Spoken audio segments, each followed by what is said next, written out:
Well, hey, what's up, everybody? Welcome to episode number 72 of the White Knuckle Podcast, powered by Ozonics. Undetectable, undeniable.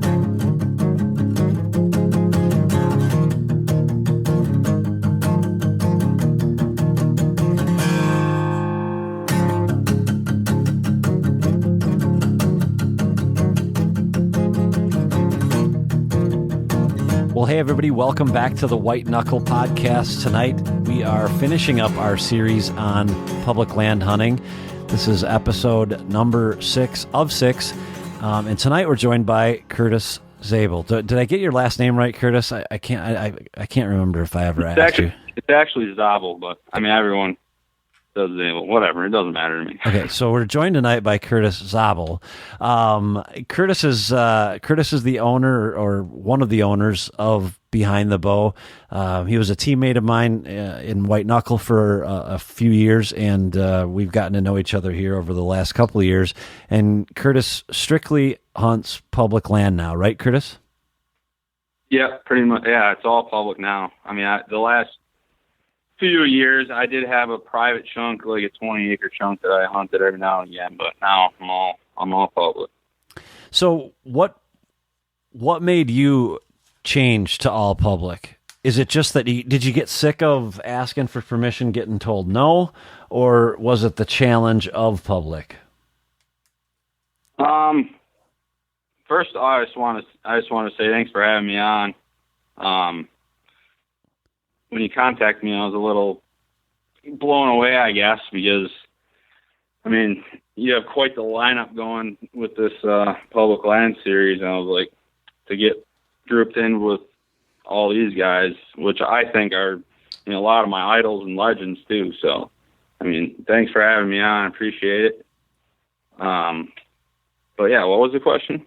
Well, first of all, thank you for doing this not only once, but twice. In all honesty, Curtis is recording this for us a second time because amidst a move, or my move, from Wisconsin Dells to where I moved to, it somehow got lost. I really can't blame it on anybody, but so I appreciate you taking the time a second time. David was going to be able to be here tonight, but wasn't, because he participated in the last one. But I'm absolutely honored that you said yes to come on. I think that a lot of people get caught up in thinking that there isn't value in what they have to say because they aren't Dan Infalt, Mark, or whoever the case may be. And if there's one thing that I've learned through this whole podcast hosting thing, is that everyone brings a unique view of a situation to the table, and there's a ton of value, at least for me, and I know for our listeners, in getting getting information, those little tidbits of information that they wouldn't hear from someone else. So I can tell you that I took a lot of what you told me last year and applied it when I started my public land hunting journey, and I'm sure I'm going to learn something tonight. So I'm equally as grateful that you're on here, and you deserve it. It's a pleasure to have you on. Thanks, man. All right. Well, appreciate it. Now we got the love fest out of the way. Yeah. So why is it that you initially got into this whole crazy world of public hunting? And it is a crazy world. It's a little bit nuts, what it does to you, because I did it last year, and maybe it doesn't do the same things to you, but I mean, you got to be a little bit messed up in the head to take it on. What is it about it for you that is attractive? Yeah. Well, I guess I didn't really have a choice to begin with. I mean, if I wanted to go bow hunting, I would either have to get permission from someone or, go to the public lands. I started bow hunting, way back, when I was 12 years old. My dad took me out, and we hunted public land a lot, and my uncle has a farm, it's like a 40-acre farm, but I mean, it's like 2.5 hours away from where I live, so it wasn't like somewhere where I could just go after school and bow hunt. So, I mean, I've been pretty much bow hunting public land my whole bow hunting career. I didn't really get too serious until like 2009, 2010-ish. And that's when I started applying like Dan Infalt type hunting, beast style hunting, where you're actually, targeting specific deer, targeting specific bedding areas and stuff like that. Otherwise, back in the day, I would just not really know what I'm doing. I'd just go out, find some sign and set up and not really understand why. And I think that's a huge thing for me in hunting public land is it's always a changing game too. Like there's a lot of things that aren't in your favor, but I think that sitting just the same, 40-acre chunk every year or, wherever you're hunting, it just gets somewhat old, like I can't even imagine sitting in I hunt a lot of the same spots year after year, but I'll only hunt them once or twice. I couldn't imagine sitting in some of those spots that, all year long, because some spots are better than other spots early season or during the rut or late season, different crops changing and pressures and access points changing and all that stuff plays into effect. And I don't know, I just love the challenge is really, the biggest thing for me. And I feel, putting in all the work to, all the scouting and trying to really learn how the deer are moving and using the property and, essentially staying alive is just what gets me, I guess. It's always a changing game. And I think when you're bouncing around, hunting different terrain, different properties, learning new things, traveling all the time, I just think there's a lot more to it when you do that than just hunting the same property. Not knocking anyone that does hunt the same property. I know I have a lot of buddies that do, but it's just kind of how I really didn't have a choice to begin with. So, that's kind of what I just ended up doing, and I fell in love with it. Cool. Well, I can't say that I don't agree with you, and I've said it 100 times, and I'll probably say it 100 more. It was my decision this year to take on this lease was bittersweet because I really had my year planned out on public, and I'm still going to hunt public. So it was bittersweet, and it'll still be fun either way. But there is something that's definitely, I hate to use the word romantic because it doesn't maybe sound right, but there is something romantic about the whole, just having really endless land to hunt. I think when you start to, and I'm curious as to whether you would agree or not, when you start to look at what's available to us here in Wisconsin, for instance, there's a ton of land. And if you're willing to work, I lost 18 pounds in the process last year. And if you're willing to work, you can have as good of an opportunity as anyone. Would you agree with that statement? I would 100% agree.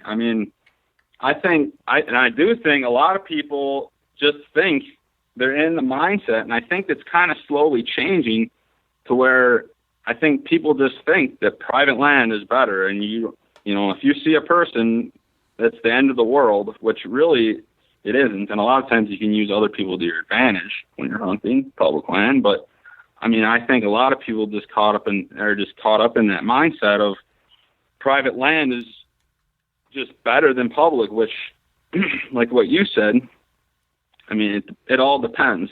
If you're willing to put in the work, I've scouted, I don't even know how many properties, and all public land in Wisconsin, and Missouri and Indiana, and I've been in Iowa, and I've scouted a lot of properties, and there's a lot of properties I walk that are just garbage. Not very good, what I'm not looking for. And, but when you do find those couple chunks of properties, and then some are better during certain times of the years, and you get this list of them built up, and you start hunting them, and you start learning, and yeah, it's a lot of work. There's a lot of, like what you said, sweat equity. You lost 18 pounds. That doesn't come to surprise to me at all. And I don't know. There's just a lot. there's a lot more to public land than I think what people think. And when someone is sitting public chunk and, they have someone walk up on them or whatever, I think they just get down on themselves and they think that, well, if I was sitting my private 40, that I'd be probably seeing deer and, all that. And I think a lot of people like to do the food plot thing too, but I mean, to each your own. I think public land and private land are, depending on the times of the year and when you're hunting it and the situation, I think they both can be equally as good. And you're right. I think public land can be sometimes even better. Well, I think the payoff at the end is so much, and I don't want to say bigger, but for me at least, it meant more than any. I mean, even though the deer that I killed wasn't the biggest one that I killed, I'll be proud to have him on the wall because I figured it out myself. I didn't have anybody there. I mean, certainly I took all the information that I garnered from our public land series last year and put it to use. But at the end of the day, it was me and the deer, and I won that time. But it is, I guess one thing I'm curious, and hopefully we don't get too far off track, and we'll talk about the map here in a minute, but one thing that I wanted to ask you about, and I've asked just about everybody else about, is how easy or how hard is it to stay in the game mentally? And then if it's easy or hard, what do you do to stay in the game mentally? Because that's important. Yeah, that would be my number one thing, I think, out of anything. I mean, you could shoot your bow good. You could, be good at scouting and know exactly where the deer are going to be, which rarely happens. But, I mean, I think the mindset is the biggest thing. Hunting, I think hunting public and private land, depending, I mean, if you have a huge privately owned chunk, you're kind of out of the picture on this. But if you're hunting, like a lot of people around here are hunting 40s or 80s or 100s or whatever, and you got a bunch of people surrounding those properties, it's kind of like hunting public land. I mean, you got 4 people on each chunk, and that's what Wisconsin is. You got 40s all over the place, and especially during gun hunting, you got 10 guys hunting one property. I mean, there's just, people everywhere. It's the same thing. But public land, you can definitely get away from that, aspect. You're not. I don't even know what I was saying. Well, I forgot what the question was. Sorry. No, that's okay. We got a little bit off track, but you're right. You can get away, and that's the thing that I think a lot of people don't grasp is, like, you talked about your uncle's 40, or I think it was 40, and for the last 20, I don't know how many because I'm not good at math, but let's say 25 years, I hunted the same pieces of property that were, by and large had 40 acres of cover at most, and I didn't have to apply any of, the beast tactics or any of the stuff that you've talked about or Lucas has talked about or the hunting public guys have talked about. I didn't really have to apply any of that because I just knew that if I sat inside the timber and there was 100 yards of timber on each side of me, well, I had a pretty good chance that one was going to come by. And there's just, there's not a whole lot of thought you have to put into that. And that's not to take away from anything from anyone who hunts in that. It's just that I wanted something different, and once I got a taste of the limitless opportunities that are out there, whether you're talking MFL or FCL or just standard public hunting, or whether you're at I think it's BLM out west, it's limitless. And once would you agree, once you get into that situation where, okay, I can move a mile if I need to, isn't that powerful?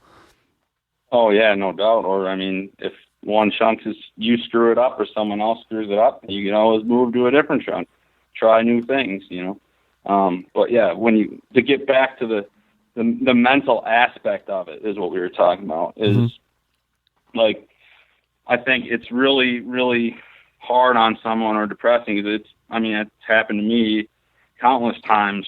You go out, walk a mile or kayak a mile and then walk another mile or whatever. I mean, it's usually not easy walking a lot of times, through a cattail marsh or up a huge steep hill or whatever. And then you have someone walk up to you, or, just the thought of maybe someone was in there.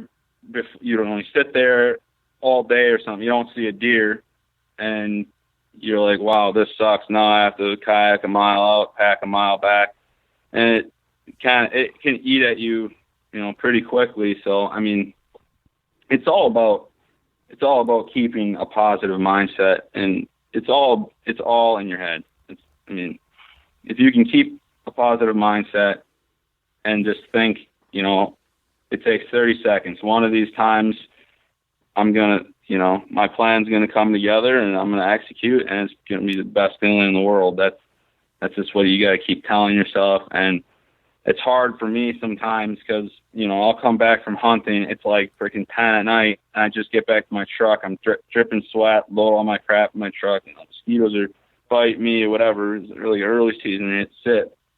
And then you get like a phone call from your buddy and says, "Oh, dude, I seen like $20 or 20 deer tonight."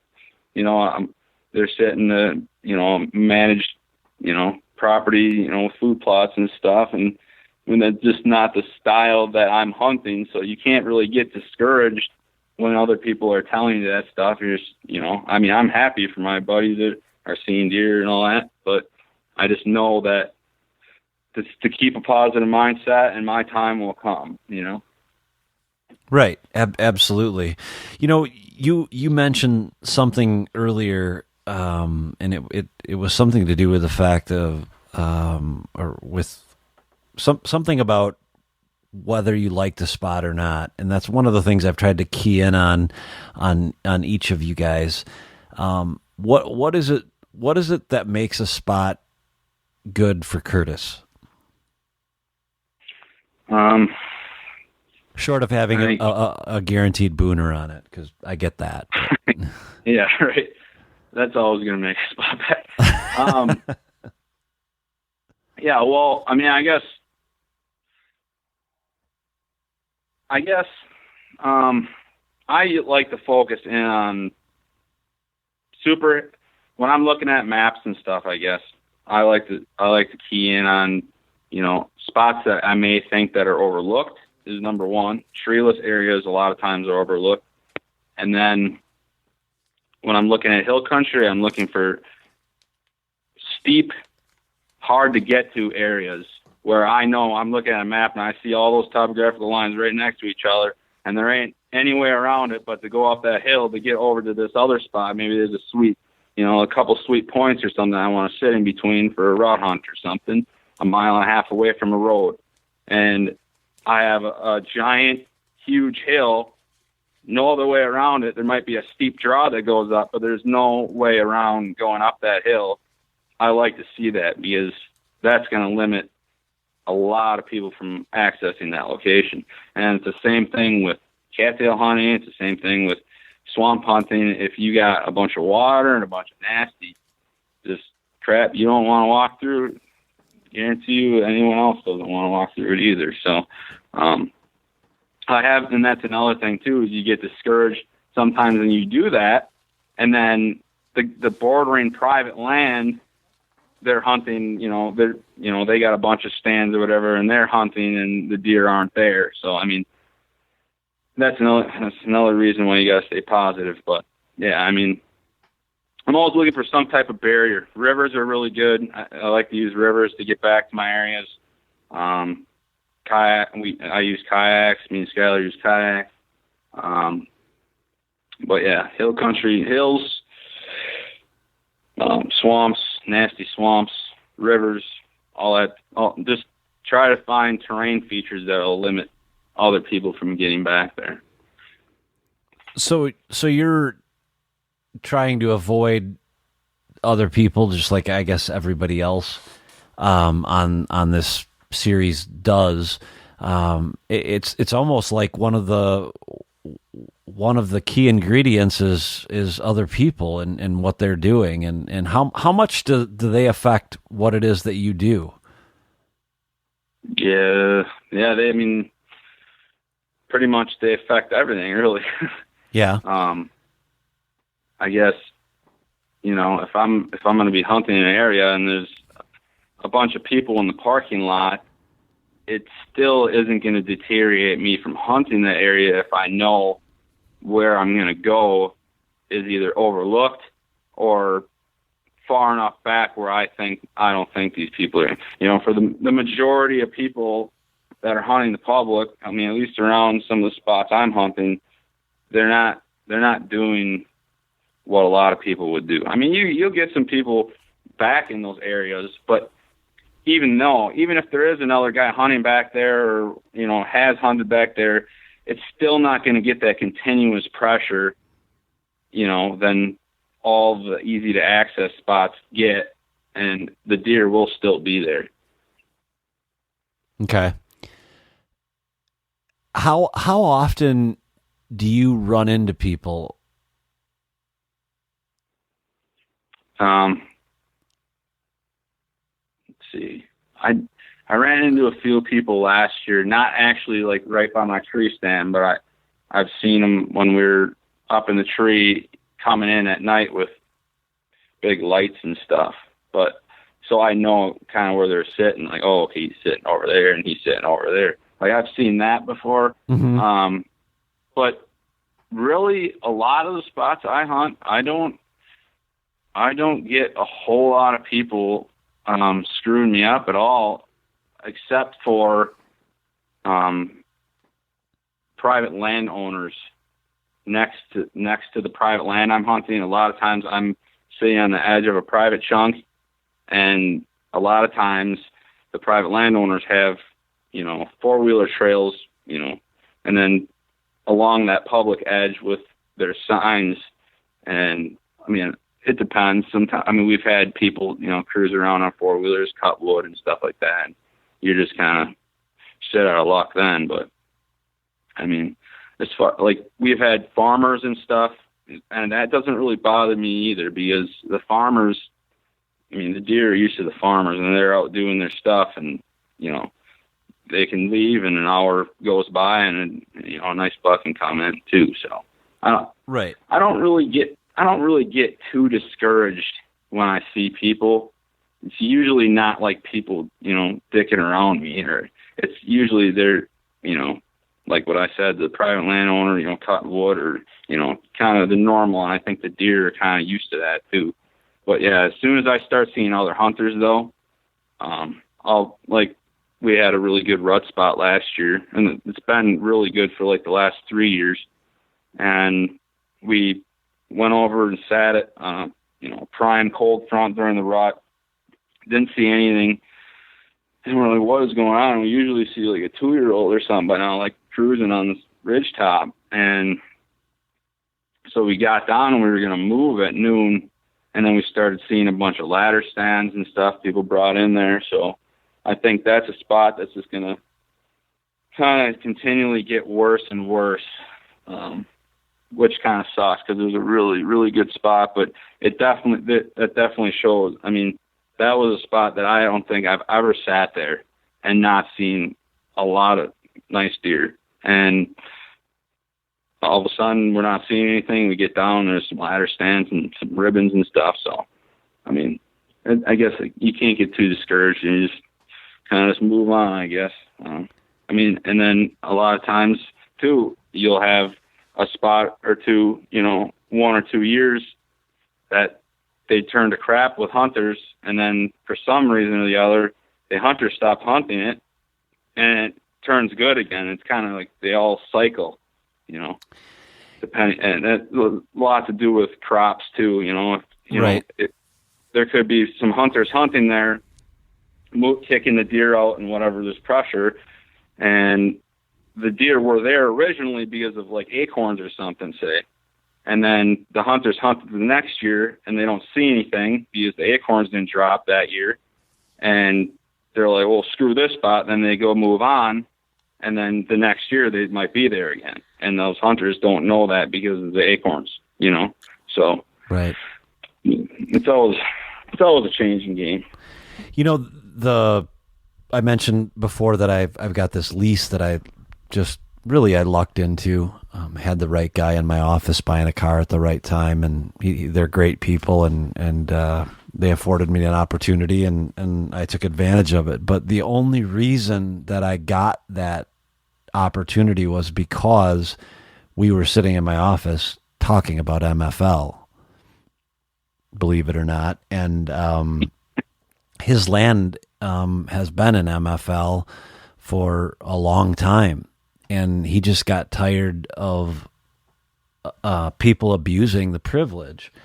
And, he was asking, I don't even remember how we got talking about hunting. We were signing paperwork, and he just said, "Oh, there's not a lot of public land down in Richland County. Where were you hunting?" And I said, "Oh, I hunted a lot of MFL." And he said, "Oh, did you hunt mine?" And I said, "No, I didn't." And he said, "Well, how do you know?" And I said, "Because everyone's land that I hunted on, I asked, or I didn't ask. I just said, hey, I'm planning on doing this, that. This is what my truck is. This is who I am. Here's my number in case you have a problem.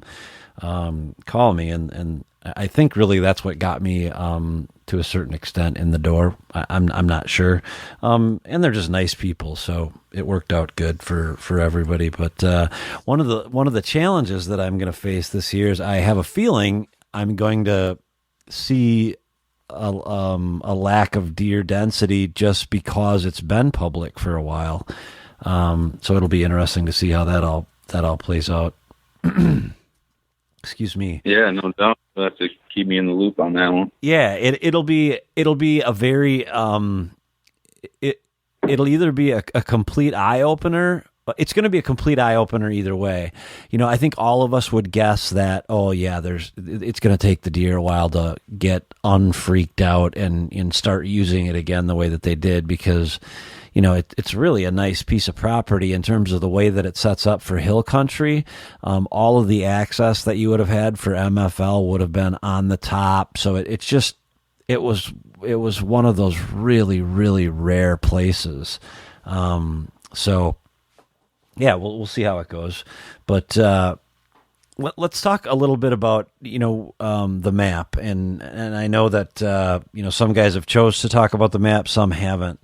So it's really doesn't matter to me. But I'm curious, when you start to look at a map, whether it's hill country or marsh bedding or whatever, I think we've already identified that the main thing that you do is try to get yourself in a spot where it's going to eliminate 75% of the people. Would that be fair to say? Yep.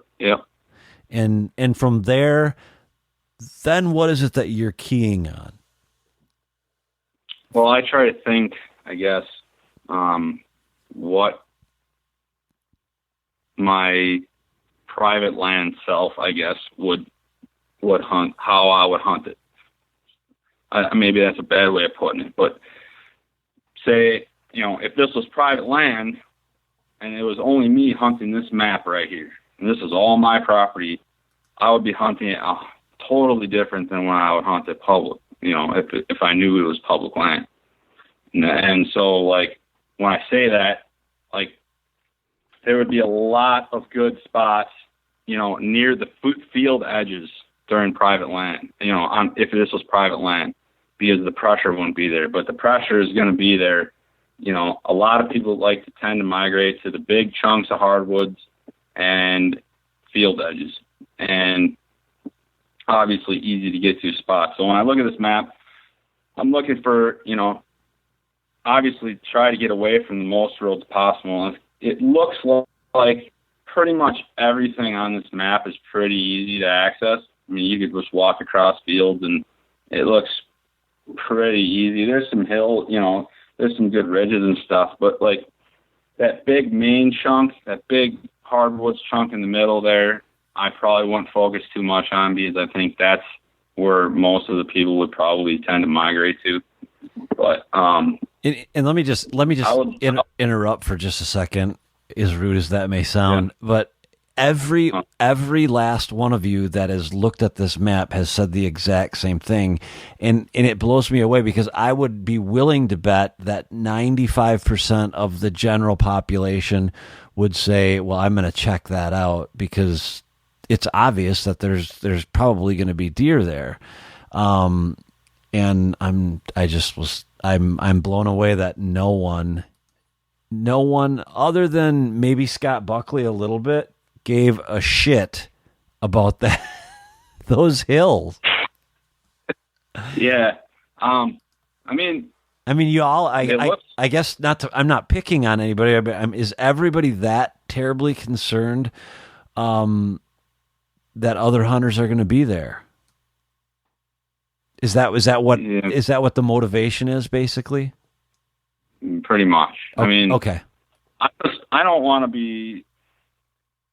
I feel like if I'm going to be setting up where other people are going to be, my chances of seeing a buck that I want to kill aren't very good. So, I mean, if I'm going to be hunting this during the rut, I would say it's still different early season too, because early season people don't walk as far. There's a lot of different factors when it comes to early season as far as if some of these fields are corn and stuff. I think that will dictate a lot of where they're bedding, because I was just out yesterday, that I find a lot of deer bedding on the edge of cornfields. So, I mean, where they wouldn't normally bed if it was an open field, because it's a perfect escape route for them. Mm-hmm. But that's a good point. Really good point.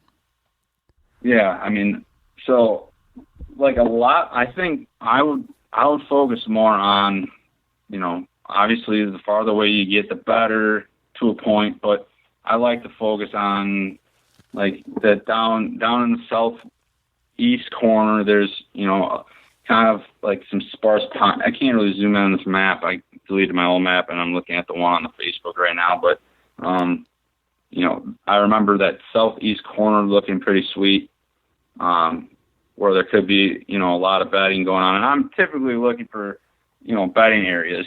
I mean, pretty much just like everyone else. I mean, the food sources can be good as well. But I typically am going to, get to those bedding areas. That's where you're going to see the action during the daylight. So that southeast corner there. And then I really like that on the very southwest side, there's like a little strip of timber with some points coming off of that. That's called Copper Creek, I think. Yep. That looks pretty sweet down there. And then to the north central section, there's some like,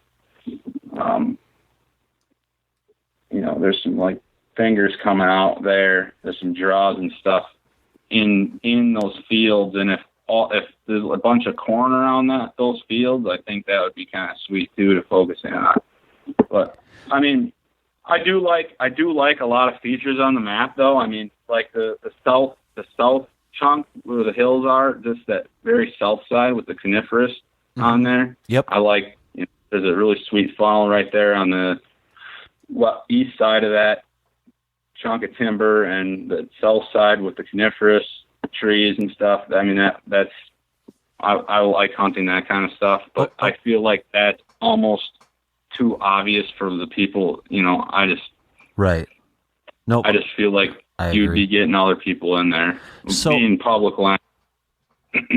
So back up for just a second. You said funnel, and I wanna just make sure that I'm understanding you correctly, and that anybody who's following along with the map. And by the way, if you're looking for the map, it's right on the White Knuckle webpage, www.whiteknuckleproductions.com. Click on the podcast tab, and the first thing you'll see is the map. You can save it to your desktop and zoom in on it and all that good stuff.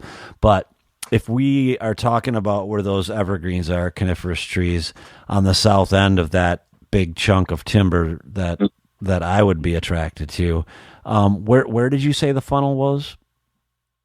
Well, there's actually two funnels, but there's one from on the top of the very top point of the ridge, and in between those coniferous trees, there's probably a good trail running along those coniferous trees.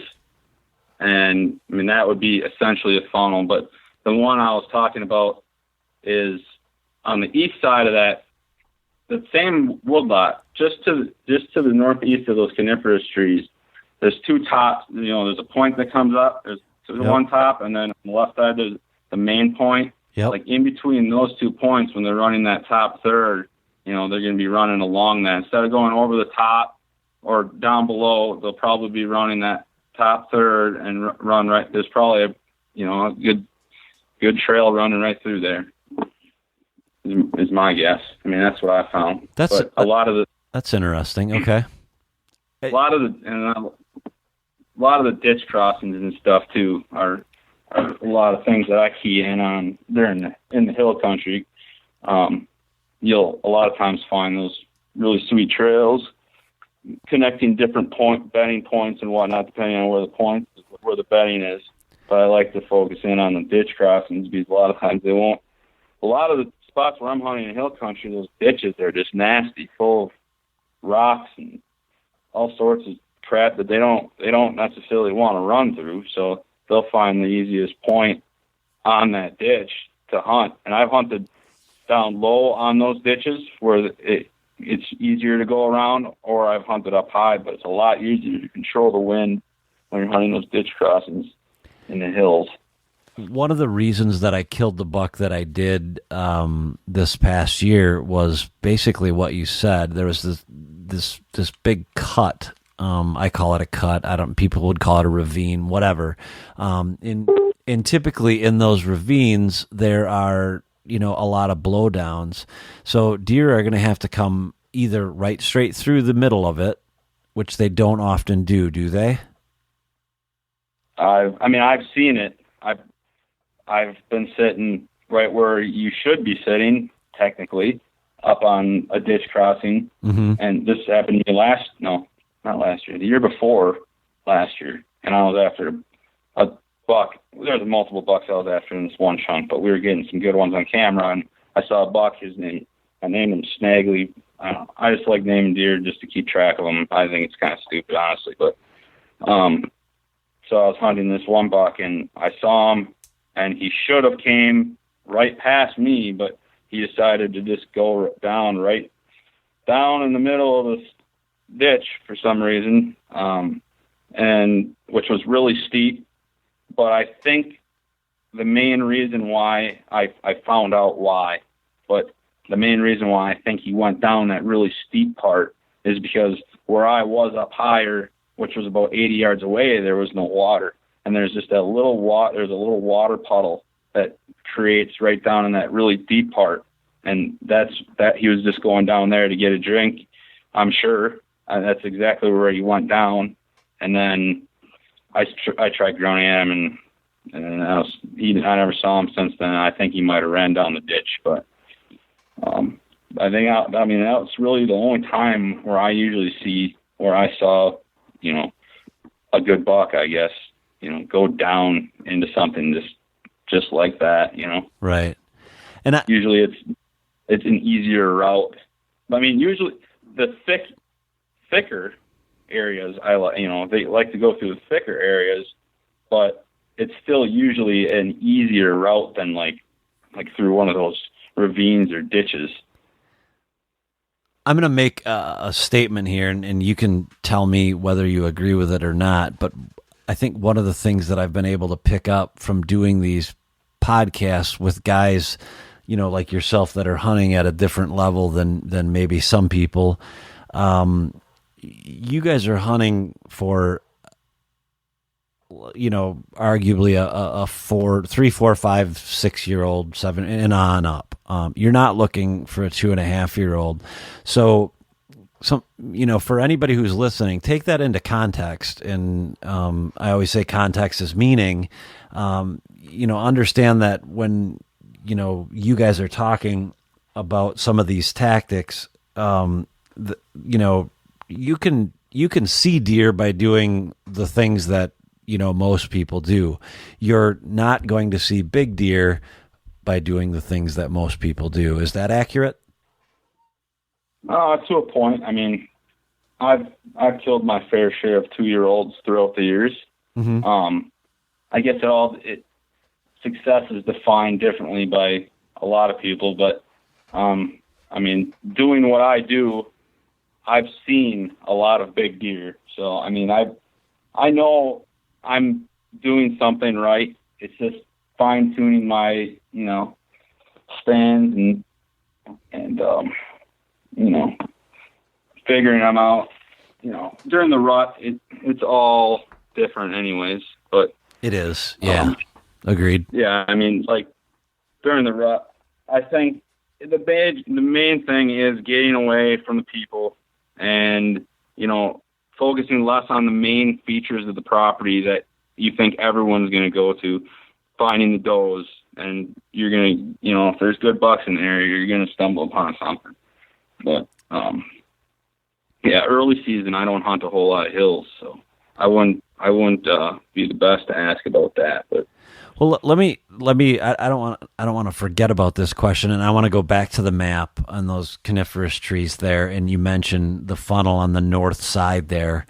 Are you assuming that there's going to be a trail there just because of the natural transition that's made by all those coniferous trees and then likely hardwoods?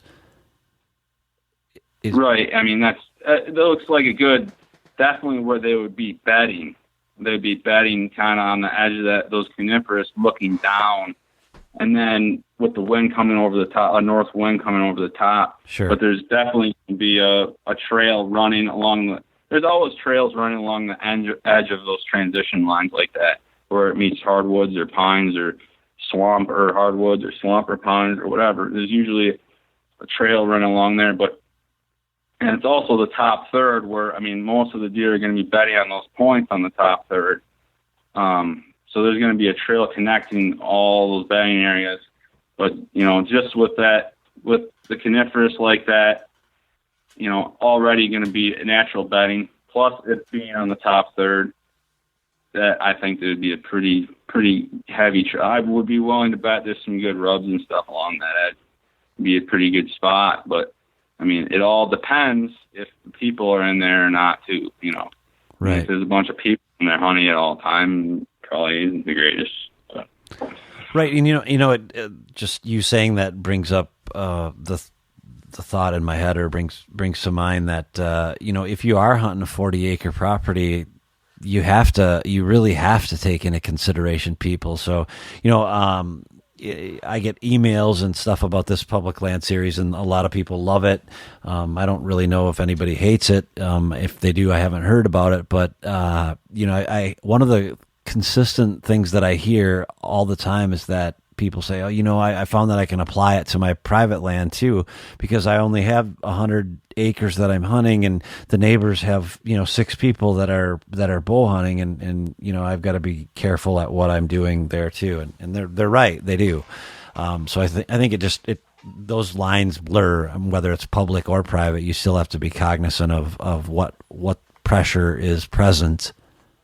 Right. I think a lot of the private land hunters, they kind of, not intentionally, but they get caught up to where they don't have an open mind, and they sit there and think, I know this property. It's my property. I know exactly where the deer are and how they're going to operate. But if you think that way, I think you can get caught up in sitting in the same trees, in the same spots, and those deer are going to adjust to what they're doing. And you never know. There could be, definitely overlooked spots they're just not hunting, or they're accessing totally wrong, and the deer, are watching them access it. Or, I think, because I know a lot of people that I used to work with that hunt private land. I mean, not a lot of people, but some people that hunt private that I know, that they get in that mindset where they're like, well, I know these spots, this is always good. It could be, but I just think that if they open their mind a little bit too, that they'd probably find out that they're missing out on some stuff. I couldn't agree more. I think that we all get lulled to sleep depending upon our different situations. So it sounds to me like I could probably assume that we're not going to find you in the western part of the state the first 30 days of the season. I mean, I might this year. We did hunt that waterfall I was talking to you about earlier. There's during the rut, or we went there early season last year. I think it was late September, and it was one of the hottest days of the year. It was like 92 degrees or something. And I thought to myself, I'm like, where's water? You know, I'm thinking, where's the water? And I'm, you know, in that hill country spot that I have, there's not the only water that I know of in that whole area for like 2 miles is that spot. Like all of the creek beds are dried up on the bottom. Everything's dried up, and especially it being up top.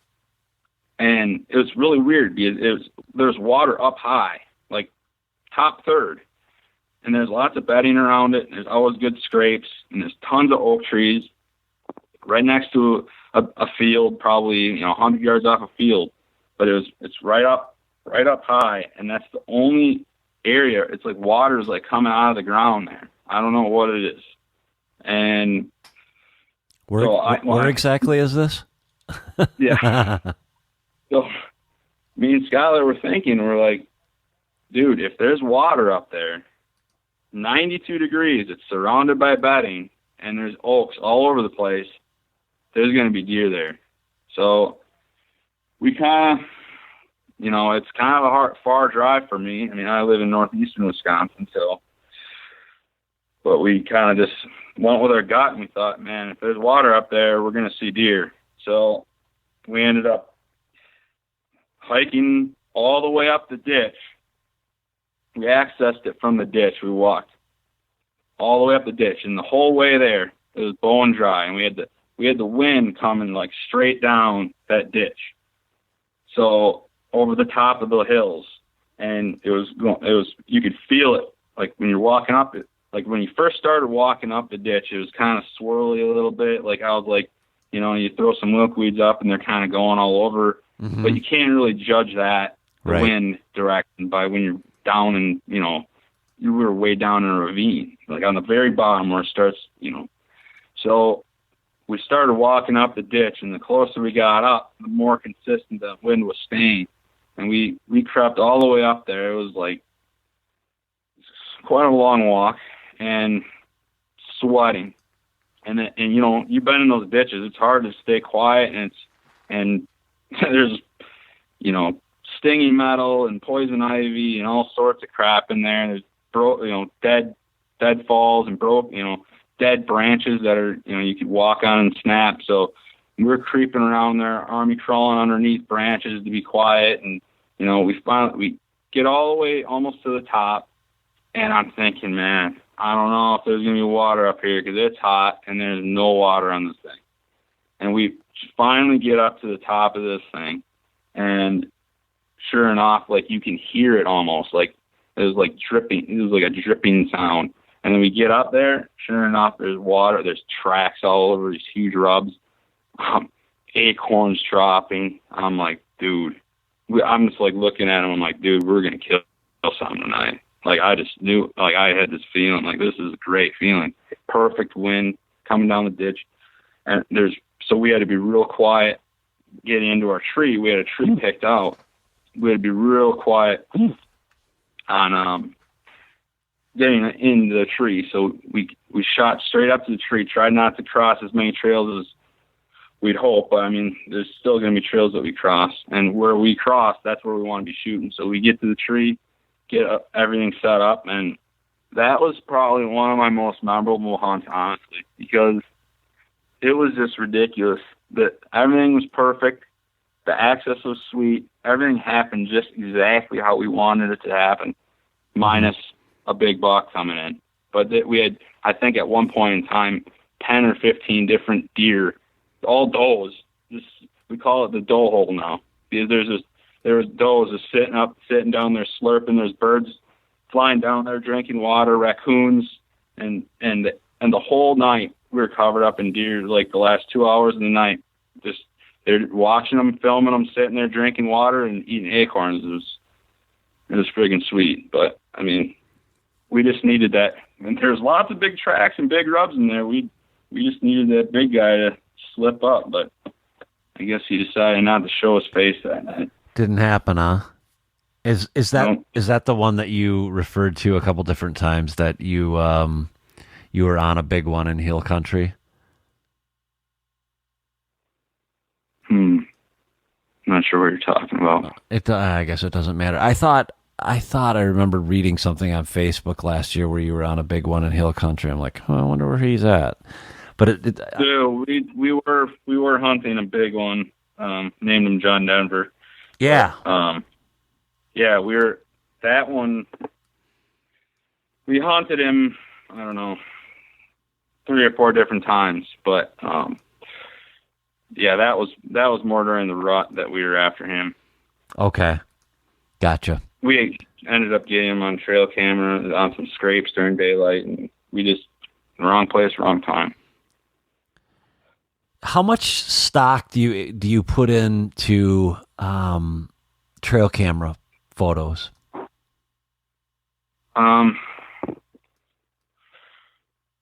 I mean, I like to know. I usually use the trail cameras to take inventory, to see what bucks are in the area. I use them during the rut on scrapes just to see what's in the area. Sure. I mean, but I don't necessarily like if I got some trail cameras on a scrape, I guess during the rut, and, during that prime late October time, and I'm not getting anything on those scrapes. I'm thinking, why am I going to be hunting this area? Because usually if there's going to be some good bucks in the area, they're going to be on those scrapes at least at midnight or something. I'm not necessarily hunting that scrape, but those things are cruising around so much during the rut, and if they all of a sudden they pop up on your trail camera, oh, hey, I'm going to sit way over here on this north, ridge or whatever, and the trail camera's way over here, and I got him on camera. I'm still in the game. You know what I'm saying? I know he's in the area at least. Right. So I like to use them on scrapes during the rut, and I usually do not go in and check anything unless I'm walking through to hunt it. But and then I don't really use them too much early season. I usually just stick with my gut early season and all my scouting. But during the summer months, I run a lot of trail cameras, and that's kind of what happened to me last year. Is I ran a bunch of cameras, and I ended up getting pictures of just a giant that I was after. That's what we spent the majority of our early season hunting, the Jerry buck. He was, I don't know. I mean, I would guess he's close to 200 inches, but I mean, who knows? He's big. And we ended up hunting him early season, and we always ended up just getting him on a camera just once a month just to keep us in the area. And we got caught up on hunting this buck. And I mean, it was hard not to hunt another deer just because of how big he was. Sure. But I mean, so that can be it'd be tough, when you get caught up on something and you're hunting the same area and the same spot, since we had all these other scouted pieces of public just waiting for us to hunt, all these different bed hunts, and we were just sitting here in the same little chunk of public, overlooked chunk of public, trying to get lucky on this big mega Jerry buck. So I definitely learned a lot in the process of hunting just that deer and hunting just that little chunk. But yeah, I mean, we were unsuccessful on him, and then we turned to the hills during the rut. Why do you turn to the hills for the rut? Just because they're so much more predictable because of the terrain?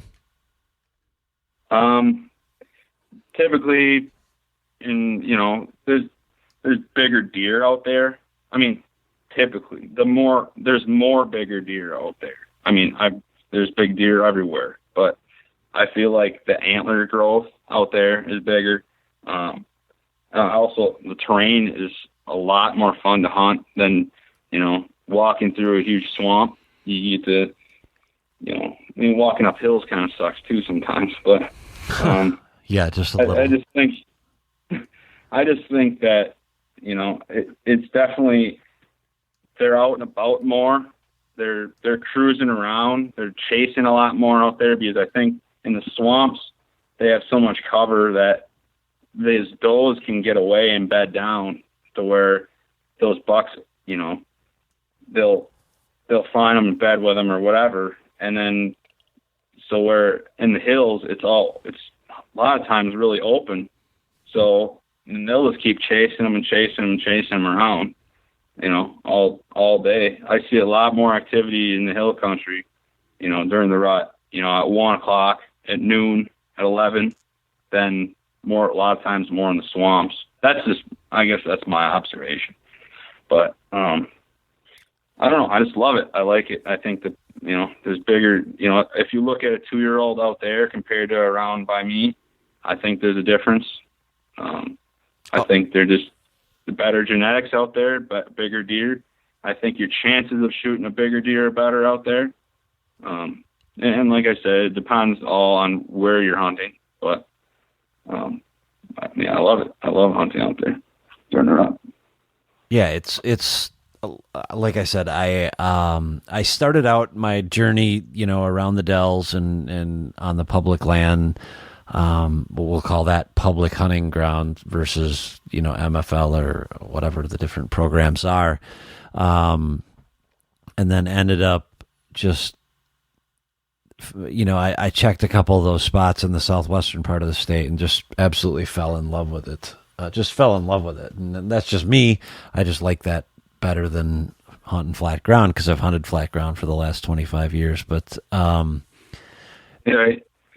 of the things that I've asked everybody, and before I let you go here, because we're getting close to an hour, I want to ask you, and I probably asked you on the first time that we taped this, so if it's redundant, I apologize, my bad.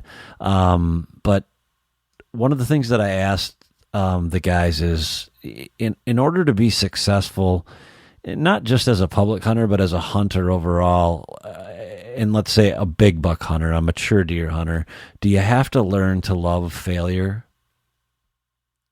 Oh, yeah. Yep. You did ask me the first time. I'm going to say the same.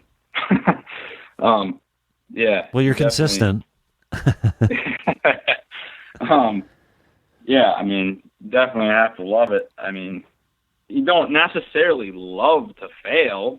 I mean, I don't, but I like it in terms of it's a challenge. If I'm failing, it's a challenge to me. And then if you learn from that failure and then you're successful, that's one of the best feelings. So, I mean, yeah, I mean, I would 100% agree. I think anyone that's super successful with what they do, that doesn't even need to be bow hunting. It could be anything in life. That I think if you're not failing, then you're some kind of superhuman. I think what you do with the failures is what separates, you know, winners from losers, I guess. So what do you do with a failure? What do I do with failure? I learn from it. Exactly. Okay. I see people get so discouraged by not seeing deer, and that's one of the things that again, I got lucky last year, and I quickly realized once I decided that I opened my mouth and said I was going to hunt public, that I didn't really have a clue what I'd be doing. So my next thought was, hey, let's have a public land hunting series podcast. And we did, and I was able to learn a lot from that. And so I had expectations going in that I wasn't going to see as many deer as I was used to. And so then my goal just became, to get to my spot, and is relatively quiet as I could and be as stealthy as I could and hopefully see a deer. And when I saw a deer, it was a win. So I think you just have to manage what your goals are, or excuse me, you need to change maybe what your goals are when you're hunting public versus private, depending upon the kind of land that you're in, and you'll find that you're going to have just as a rewarding time as you would have on hunting anywhere else, I think. Yeah, no doubt. So what's coming down the road for Behind the Bow? You produced a killer short film last year. What's coming up this year? Yep. Last year I put together The Life of a Public Land Bow Hunter. That was pretty much a film that I wanted. Like, it was in my head for the longest time. I get all these ideas all the time. It's just a matter of getting the film and the footage I need to put the story together. But I mean, I've had for the longest time to put a video together.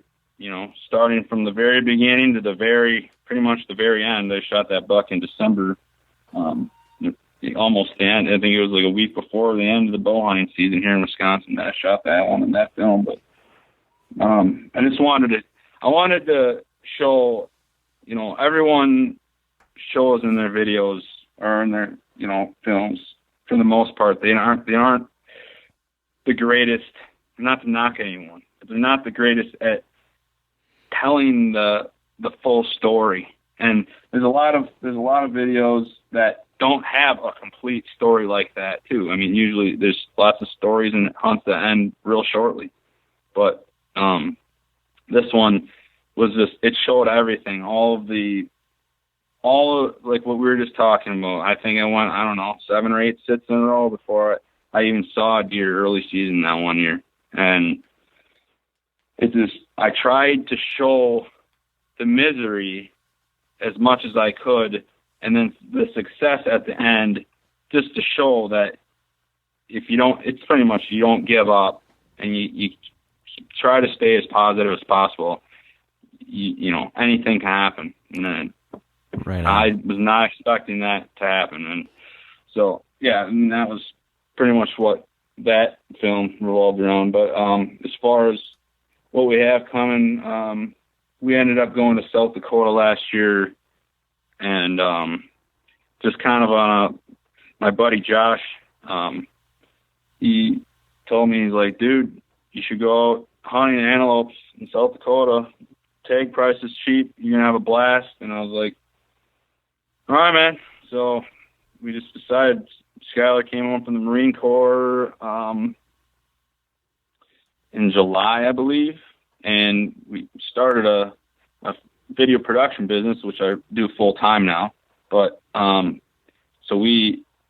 told him, I was like, dude, we're gonna book weddings all the way up until antelope season, and then we'll go bow hunting the rest of the year. So we ended up doing a bunch of weddings when he came home, and then I think it was like August 20th or something that they opened. I don't remember the exact date, but then we went out there to do antelope hunt. Ended up shooting one. So we have a film coming out called Lope Country, and that's going to show our entire hunt in South Dakota, and that's coming out August 1st. And then we have a really big story built up right now for I don't have the name of the film yet. We haven't thought of it, honestly, but it's going to be a whitetail hunting film, and that's going to show a lot of it's going to be a story on Skylar coming back from the Marine Corps and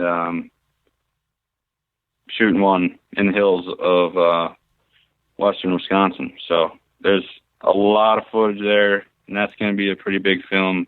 There might be a 2-part series to that, and that's what we're working on right now. We want to put some more, smaller, shorter films out too as well. But I mean, we have a lot of stuff going on with our business right now too. So I mean, we have to make some money before we do that. So you're no longer doing your paid day job of being a machinist? Weren't you a machinist or something like that? Yeah, I was a machinist for the last 8 years. Went to school for it and everything, and it was just a job, It's you go there for 12 hours a day, think about all the things you could be doing and the things that you love to do, and you just do your job. And it was a moment where I walked by that they had a table, and there's a lot of people that work there, and I talked to a lot of people too. And there's a lot of people that worked there that they actually loved to do that. They like building things, machine stuff, and reading blueprints and making sweet parts or whatever. And that just, and I would ask people all the time, I'm like, do you actually love to do this stuff? And they're like, yeah, you know, they get excited about it, which is great. You know, right. It just not something for me. And there was a turning point really when I walked by a table, and we would have donuts out on a table for people's birthdays and anniversaries and stuff. And there's a sign that said Mark's 30th year anniversary. And I walked by that sign, and I'm like, dude, I ain't being here for 30 years. And I'm not 30 years. I ain't going to be here for another 5 years. So that was like where and it wasn't, I didn't want to leave that machine shop to go to another one. My passion is videography, bow hunting. I like to tell stories through film. There's so much about cinematography that I just want to learn yet, and I just want to continue to get better. So, I mean, we started the, videography. Some lady off of Instagram actually saw one of our behind the bow videos and asked for us to do a wedding video for her. And that's how we got started with the weddings. And then we just continually decided to grow through that.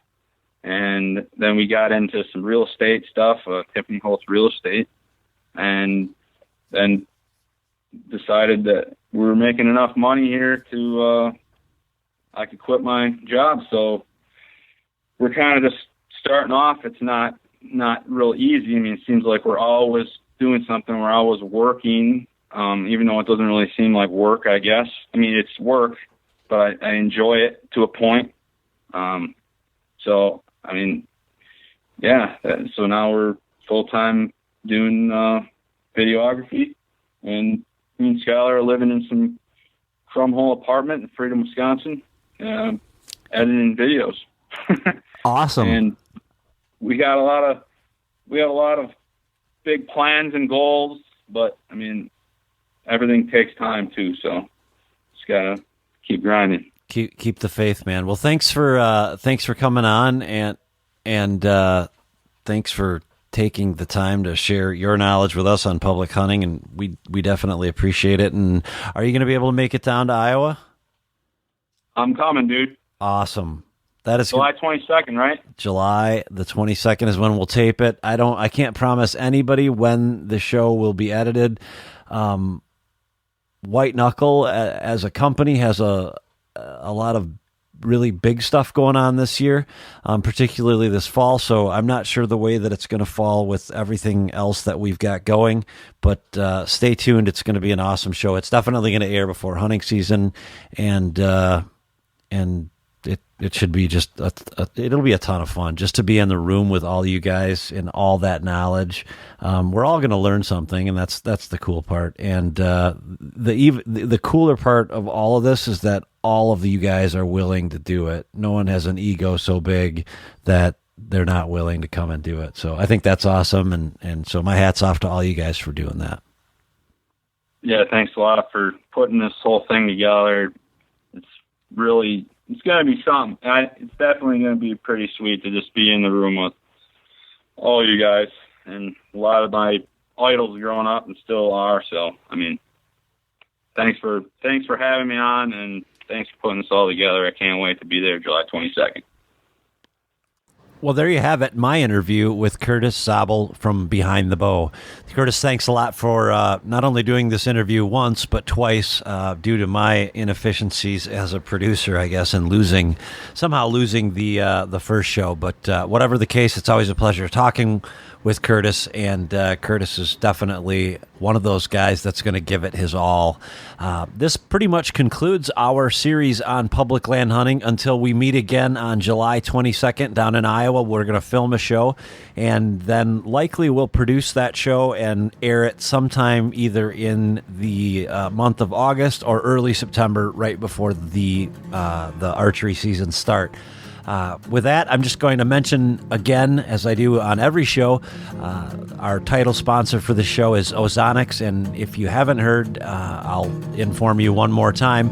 And that is that Ozonics is now factory ship direct only. And what that means is that they're able to cut out the middleman and thus give you a better deal than they were able to in the past, because their hands were tied with the agreements that they had with their retailers. So go to www.ozonicshunting.com/WKP to find out the White Knuckle Productions podcast deal of the month. For being a loyal listener, you're going to get a special deal from them. That's all I've got for this week. Jason out.